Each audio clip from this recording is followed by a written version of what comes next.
What if the greatest library in human history did not vanish in one dramatic fire, but instead disappeared slowly, piece by piece, until the world barely noticed? That is the mystery of the Library of Alexandria. It is one of history's most famous lost treasures, and even today it still makes people ask the same question.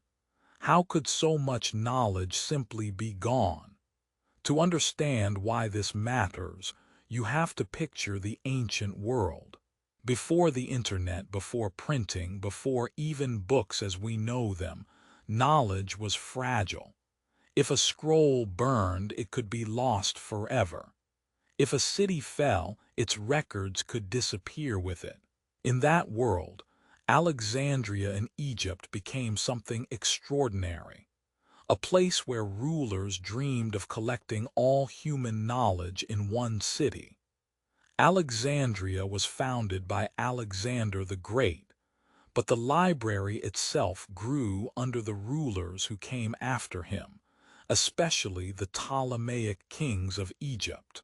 They wanted their city to be the center of learning, science, and power. Scholars came from far away to study there. They translated texts, copied manuscripts, and debated ideas about medicine, astronomy, mathematics, geography, and literature. The library was not just a room full of books. It was part of a much larger intellectual world. And that is where the legend begins. People often imagine one huge building packed wall to wall with scrolls, waiting to be destroyed in a single catastrophe. But the truth is more complicated and more interesting. Historians still debate exactly what the Library of Alexandria was, how large it really was, and how it ended. Some ancient sources describe massive collections of scrolls. Others suggest there were multiple institutions connected to the library, including a museum or research center. We do know it was one of the most important places of learning in the ancient Mediterranean. So what happened to it? That is the mystery. One of the biggest misconceptions is that Julius Caesar destroyed the entire library in one fire. It is true that during Caesar's civil war in Egypt, a fire spread in Alexandria in 48 BCE. Ancient writers mention that some books may have been damaged or lost, but that does not prove the entire library was wiped out at that moment. In fact, evidence suggests the story is more complicated. The library may have already been weakened by political instability, budget problems, and changing priorities long before that fire. Then there are later events. Alexandria was shaken by conflict again and again over the centuries. Cities changed rulers. Religious tensions grew. New institutions rose while old ones declined. Some scholars believe parts of the library were destroyed or abandoned gradually. Others point to the destruction of related collections and learning centers over time.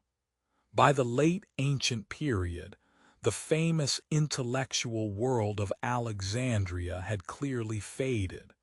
But here is the surprising part.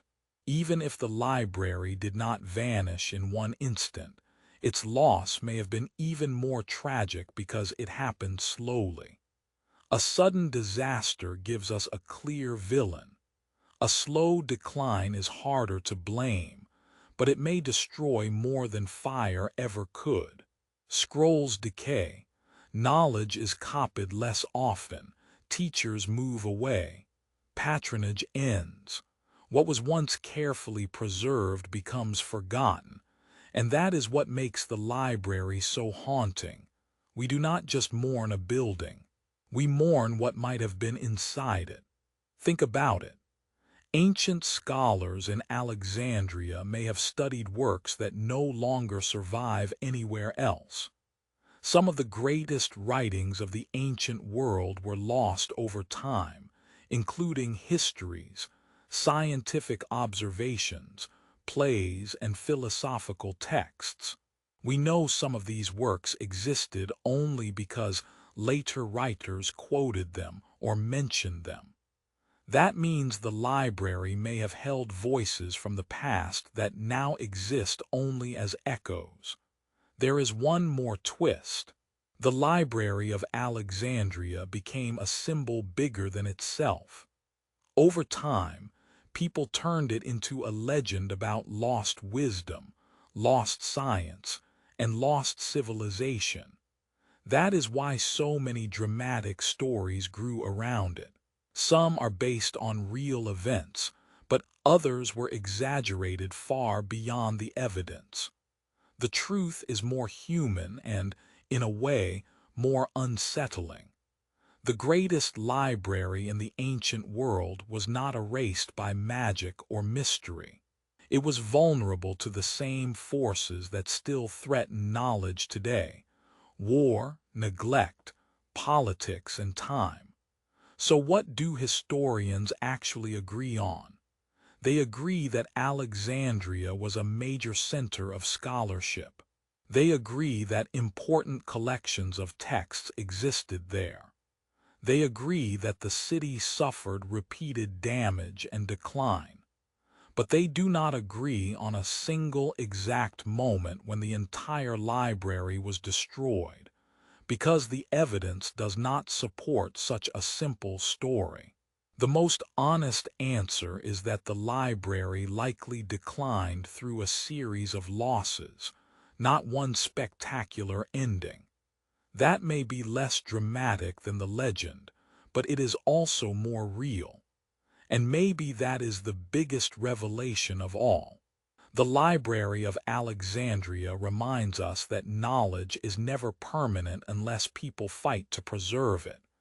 Civilizations do not only lose cities and armies, they lose memories, they lose books, they lose ideas. And sometimes they do not even notice until it is too late. That is why the Library of Alexandria still fascinates us. It is not just a story about the past. It is a warning about the present.